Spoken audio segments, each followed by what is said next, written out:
بسم اللہ الرحمن الرحیم۔ آج میں کو ناچیز بندہ علامہ طالب حسین کرمانی بستی یاسر آباد چک بغل تحصیل میرسی ضلع وہاڑی صوبہ پنجاب پاکستان سے عرض کرتا ہوں کہ آپ نے اللہ کے کلام کو، اللہ کے اسلام کو، اللہ کے احکام کو، حبیب صلی اللہ علیہ وسلم کے فرمان کو ہر ایک کے انسان میں پہنچانا ہے تاکہ اسلام پھیلے۔ قیامت کے دن یہ کوئی نہ کہہ سکے کہ میرے کان میں اللہ کا کلام نہیں پہنچا۔ میرے دوستوں، میں ایک تفسیر کرمانی لکھ رہا ہوں جو قرآن مجید فرقان حمید کی تفسیر ہے۔ اس تفسیر کے پہلے جلد اور پہلا پارہ کے آخر میں اللہ تبارک و تعالی نے ابراہیم و اسماعیل و اسحاق و یعقوب والاسباط کے متعلق فرمایا، میں اس کی تفسیر کر رہا ہوں۔ اور آج میں آپ کو حضرت لوط علیہ السلام کی اور ان کا بیان اس کے متعلق عرض کروں گا۔ اللہ تبارک و تعالی نے حضرت لوط علیہ السلام کو حضرت ابراہیم علیہ السلام کے ساتھ ہجرت کرنے کو فرمایا۔ آج میں آپ کو جبرائیل کے جو ساتھی تھے اس کے متعلق عرض کروں گا۔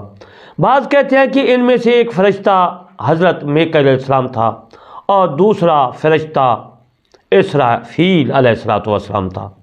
دونوں خوبصورت مردوں جیسے ایسے لڑکے جن کی جو ہے مچھیں ابھی تک نہیں پھٹی تھی،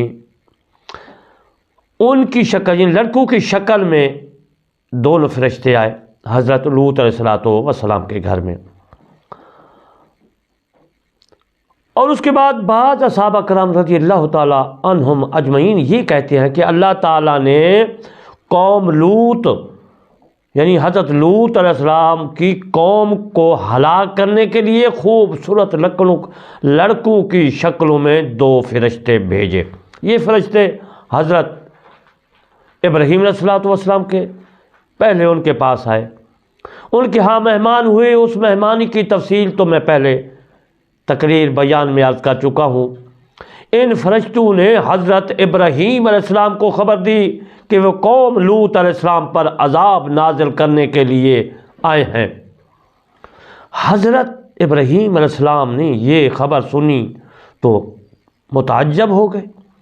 حضرت سعید سے رضی اللہ تعالیٰ عنہ سے روایت ہے، وہ فرماتے ہیں کہ ان فرشتوں نے حضرت ابراہیم علیہ السلام سے کہا کہ ہم اس بستی والوں کو یعنی قوم لوط کو ہلاک کرنے کے لیے آئے ہیں۔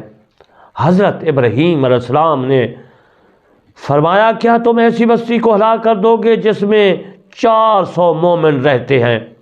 فرشتوں نے جواب دیا، نہیں۔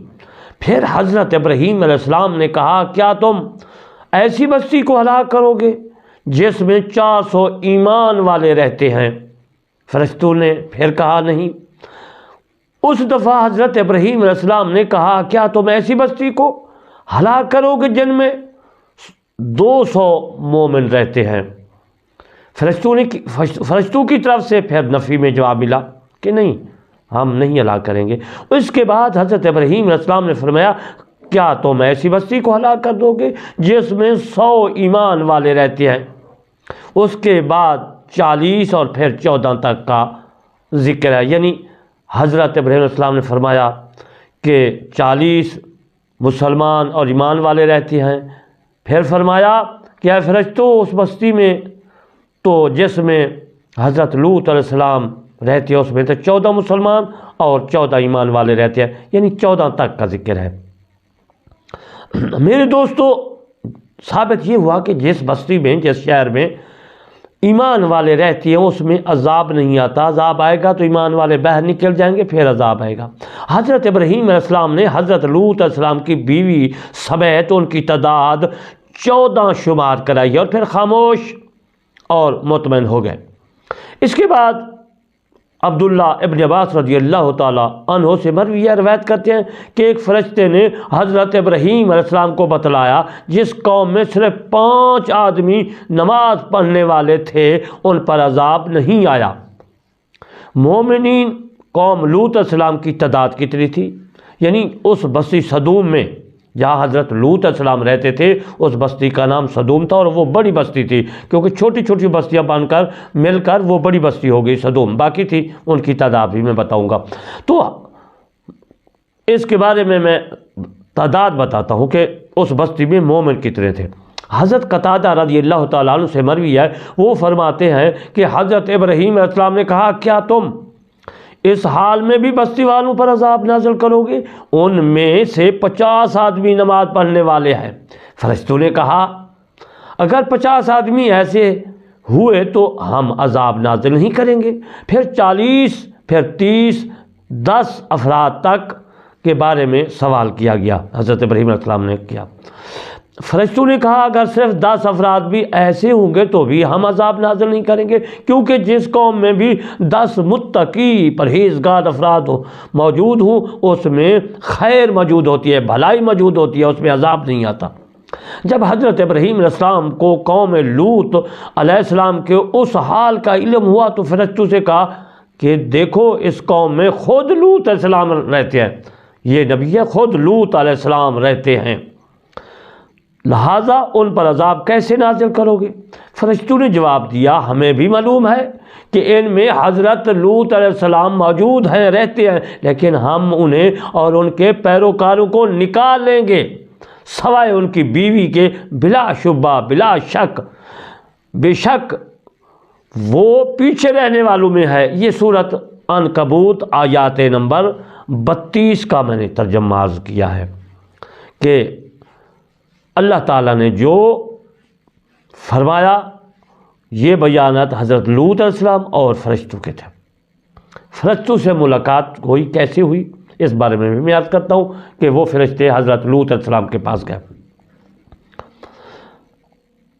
پھر یہ فرشتے حضرت لوط علیہ السلام کی بستی سدوم کی طرف چلتے، یعنی حضرت ابراہیم علیہ السلام کے گھر مبارک سے یہ اڑے اور پھر حضرت لوط علیہ السلام جہاں رہتے تھے اس بستی کا نام سدوم تھا، اس بستی سدوم کی طرف چل دیے۔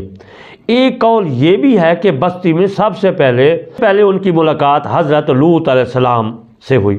دوسرا قول یہ ہے کہ ان کی ملاقات بستی والوں میں سے پہلے لوط علیہ السلام کی بیٹی سے ہوئی۔ دو قول ہو گئے، دونوں قول میں عرض کروں گا۔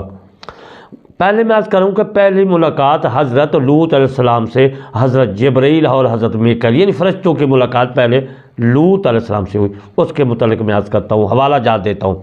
حضرت حذیفہ رضی اللہ تعالیٰ عنہ سے مروی یہ فرماتے ہیں کہ فرشتے لوط علیہ السلام کے پاس آئے اور وہ اپنی زمین میں کام کر رہے تھے۔ ان فرشتوں سے کہا گیا تھا کہ اس بستی کو اس وقت تک ہلاک نہ کرو جب تک لوط علیہ السلام گواہی نہ دیں۔ چنانچہ فرشتے وہاں پہنچے اور لوط علیہ السلام سے عرض کیا کہ ہم ایک رات کے لیے آپ کے ہاں مہمان بننا چاہتے ہیں۔ حضرت لوط علیہ السلام کو لے کر اپنے گھر کی طرف چل پڑے، تھوڑی دور جا کر کہنے لگے دنیا کے خبیث ترین قوم ہمارے بستی سدوم میں رہتی ہیں، کیا تمہیں معلوم نہیں ہے کہ اس بستی والے کیا فعل کرتے ہیں؟ اللہ کی قسم پوری زمین پر ان سے زیادہ خبیث قوم میرے علم میں نہیں ہے۔ پھر انہیں دونوں فرشتوں کو لے کر، ان کو نہیں پتہ تھا کہ یہ فرشتے، انہوں نے کہا یہ لڑکی ہے، ان فرشتوں کو لے کر آگے بڑھے۔ یہی باتیں ہو رہی تھی کہ حضرت لوط علیہ السلام کا گھر آ گیا۔ جب لوط یعنی کہ چلتے چلتے دو لڑکے، وہ فرشتے دو جبرائیل اور میکائیل لڑکوں کی شکل میں، اور حضرت لوط علیہ السلام چلتے چلتے باتیں کرتے کرتے حضرت لوط علیہ السلام جو ہے اپنے گھر کی چوکھٹ پہ آ گیا۔ جب حضرت لوط علیہ السلام کی بیوی نے ان نوجوانوں کو دیکھا تو بستی والوں کو بتانے چل نکلی، یعنی کہ چل نکلی، وہ کافرہ تھی، حضرت لوط علیہ السلام کی بیوی کافرہ تھی، اور جب وہ لڑکے دیکھے، لڑکوں سے وہ بدفعلی کرتے تھے تو وہ ان کو بتانے چلی گئی آؤ ان کو پکڑو، یہ حضرت لوط علیہ السلام کے مہمان ہیں، دو لڑکی ہیں، بہت خوبصورت ہے۔ اب ان پر جو ہے عذاب آئے گا، اور پھر گواہی کے ساتھ جو پہلے ملزم ہوتا ہے اس پر الزام لگتا ہے۔ پہلے آدمی کو الزام لگتا ہے، پھر وہ الزام سے ملزم بن جاتا ہے. جب ملزم کی تحقیقات تفتیشات ہوتی ہیں تو پھر وہ جو ہے اس پہ وہ جرمدار ہو جاتا ہے، اس کو جرم لگ جاتا ہے، یعنی مجرم بن جاتا ہے. تو اب گواہی بھی ضروری ہوتی ہے الزام سے جرم ثابت کرنے کے لیے. اب ان پر جرم کیسے ثابت ہوا، عذاب کیسے نازل ہوا، ان کے بارے میں عرض کرتا ہوں. بعض صحابہ سے مروی ہے کہ جب فرشتے حضرت ابراہیم علیہ السلام کی بستی سے نکل کر انشاءاللہ پھر بقیہ مسائل میں آپ کی خدمت میں پھر عرض کروں گا، بیان پھر عرض کروں گا. ناچیز بندہ علامہ طلب حسین کرمانی بستی یاسر آباد چاک مواد تحصیل میں سے ضلع بہاری صوبہ پنجاب پاکستان سے عرض کرتا ہوں کہ آپ نے یہ مسائل دوسروں تک پہنچانے، اللہ کا کلام دوسروں تک پہنچانا ہے اور عمل بھی کرنا ہے. وما علینا الا البلاغ المبین.